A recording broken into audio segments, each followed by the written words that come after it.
kind of oversees all these kinds of development or destruction of squats and stuff. And we went there, and we were not allowed to enter the building, of course. There are guards in the lobby, but we staged a demonstration in the lobby. And then a number of us just snuck past the guards and got up into the building. We went to the HPD commissioner's office, and people just staged a sit-in. They were told they had to leave, and they said, "You're not going, we're refusing to leave." We, in a certain sense, lucked out because the HPD commissioner at the time, a Mexican-American woman named something Barrios, I can't remember her name.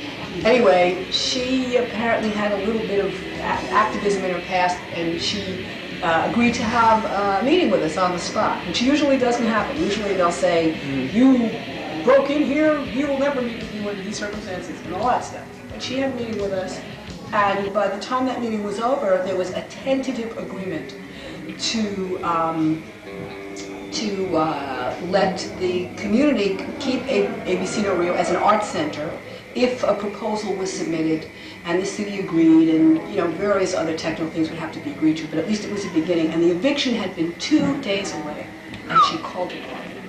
Now, I don't want to act like this charitable person just gave this to us, because what had really happened was she had called up Asian Americans for Equality, and she told us this at the meeting. She sort of let this slip. She said, "Oh yes, I've been on the phone with Asian Americans for Equality," like indicating, like, boy, did they give me an earful.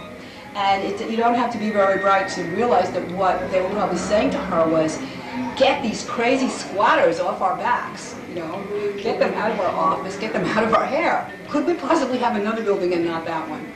We think that was what was going on behind the scenes, because we made such a big scene. Yeah. Oh, we also had a phone zap around Christmas time. Actually, that's something I organized. We just put out flyers for everyone to call Affy and just jam their phones night and day and just say, leave ABC No Rio alone. So that's 4 things I can remember that we did. And there might have been, I think there may have been more things, but that's the part I remember. We were, by the way, arrested at Affy. We were in this. They didn't put us through the system, which would have been at least 24 hours. We got out in a couple of hours, and it was very thrilling. It was very thrilling that for all of us that were involved in that we did it. We put our bodies on the line, and we basically said we wanted to put our bodies on the line. Anyway, so that's how it came about that ABC No Rio was still here, and the reason that I was willing to go that far was because for me, even though I don't live here and I'm not really part of the collective, I have come here, I have had the opportunity of getting up and reading my poetry here. Mm-hmm. And I'm not an official poet, I'm not a person who goes around reading poetry, but I had some poems, and I was able to get up here and read them to my community, and it was exciting for me. I appreciated that a lot. And helped connect me with the word of the space in a time when we frankly are in big trouble with the Giuliani administration. They're going to move on to gardens soon, maybe, in the community gardens and middle class housing. And there's a lot of, we've been pushed back. There's a huge police force out there, beefed up police force. It's very important to have some victories to keep going as an activist and feel like you can accomplish something. So ABC No Rio means that to me also. It's like one thing we can point to recently and say, look, we went out there, and we fought and we used all of our skills as activists and our guts and our,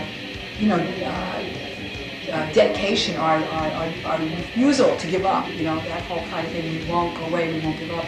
And look, it worked. However, in this recent eviction battle that we went through, the compromise we worked out with the city was that the people who were living here would willingly vacate and give up their homes, and that No Rio would run the whole building as a community arts center. So the deal was No Rio could stay if the building was preserved for community use. They could be ABC No Rio programs, but the idea is to keep the building as a community resource, which is a compromise we're actually happy to make. It was a difficult deal to turn down. We have to raise a lot of money, over $100,000, to renovate the building. But if we're able to do that, the city will sell us the building for $1. So it's a tough deal to say no to, because they would just say, well, we wanted to sell them the building for $1, but they said that wasn't good enough. So we were pretty much forced into accepting this compromise. And sometimes we look at it as a victory, but we didn't have a victory party, because the fact of the matter is 8 people will be giving up their homes to make this happen. So. Walking through the big mountain from Gulf to uranium. Excuses for culture and brutal dispossession designed to humiliate and crush our thoughts of rebellion. But the fight has been going on forever.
The new generation is basically it's the same as when I first got into it. You got the same bands. I think they're looked at as, you know, if you cross Rancid with the Sex Pistols, basically Rancid's exactly the same as what the Sex Pistols were, and you're getting that same, you know, group of kids that are into the drugs, the alcohol. That's the rebellion, especially in America where alcohol is so looked down upon as well as young people. Because I mean, in England, it's nothing to walk in a pub at fucking 13 and start drinking, you know. I mean, even my dad pushed alcohol on us when we were young, so you be ready, you know. Whereas here it's this, like, oh, don't do that, it's such a bad thing. So kids, of course, are going to rebel against it. And instead of questioning politics and that, their obvious rebellion is cigarettes, which are really looked down upon, drugs and alcohol. You know, so that is like their rebellion against their parents. I mean, there's going to be those people that go through the punk revival, and it's just going to be music, and it's just going to be that, and they'll come out of school, they'll go into their colleges, they'll do their 4 years of rebellion, which their parents expect, and then after that, boom, they'll be into the workforce, and we won't hear from them again. Maybe some of them will go into cool jobs, but the majority will just go in the regular 9 to 5 life.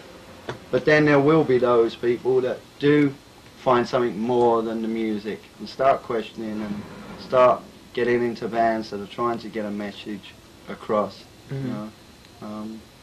I'm not going to come down on these bands because I think every band has its part. It's what's the word?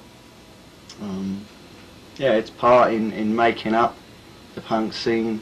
And I mean, I find you go to Europe now, and yeah, there's a great older scene of punks, you know, that are doing a lot. But unfortunately, there's not a good younger scene now. Whereas here, we don't have many older punks, but we have a great younger scene. So I think if we can really get into the young kids and